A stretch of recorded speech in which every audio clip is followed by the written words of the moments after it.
Isa namang binatang 18 taong gulang na may autism ang ginulpi at iginapos pa ng mapagkamalang magnanakaw sa isang bahay sa lungsod ng Quezon.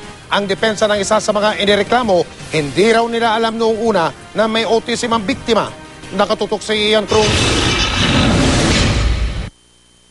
Sugat sa ulo at sa iba't ibang bahagi ng katawan ang tinamo ng 18 anyos na lalaking ito. Ginulpi raw siya ng ilang lalaki matapos mapagkamalang magnanakaw nang pumasok ng wala raw paalam sa isang bahay sa Ramos Compound sa Barangay Pasong Tamo, Quezon City nitong Martes. Huli na raw ng mabatid ng mga nanakit na may autism ang binata. Ang di raw matanggap ng kanyang ina, iginapos pa ang kamay ng kanyang anak. Wala po siyang inanong kinukuhang gamit doon o anuman. Nagtataka nga po ako bakit nila ginapos ng gano'n na parang hayop naman ginawa nila sa anak ko. Kanina, inihain na ng pamilya ng biktima ang reklamong paglabag sa anti-child abuse law laban kina Nestor Ramos sa tiyuhin nitong si Cardo at pinsang si Rogelio. Pinuntahan ng GMA News ang lugar kung saan nangyari ang panggugulpi. Di kami hinarap ng may-ari ng bahay na si Nestor. Ang isa sa mga inireklamo na si Cardo ang humarap sa amin.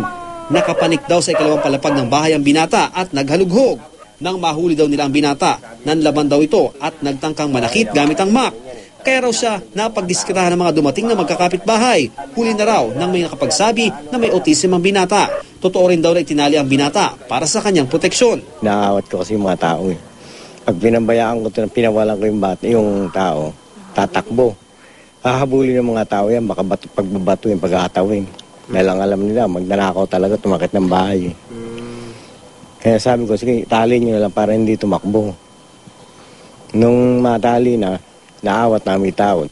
Naiulat nga ng pamilya sa Autism Society Philippines o ASP ang insidente. Pinag-uusapan na rin ito sa social networking site ng ASP. Nais daw lawakan pa ng ASP ang pagbibigay ng kaalaman tungkol sa autism upang maiwasan ang ganitong pangyayari. Nakakalungkot. Sana hindi lang po naman sa taong with autism or with disability, para po sa lahat, hindi po tayo dapat maging ganun ang reaction. At ito po para sa amin, organisasyon, ay isa ulit call for action that we have to intensify yung aming public awareness campaign.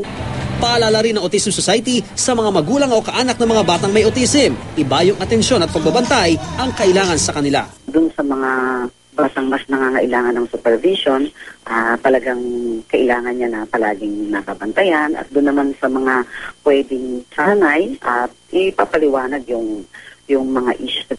Ian Cruz, Nakatutok, 24 Oras.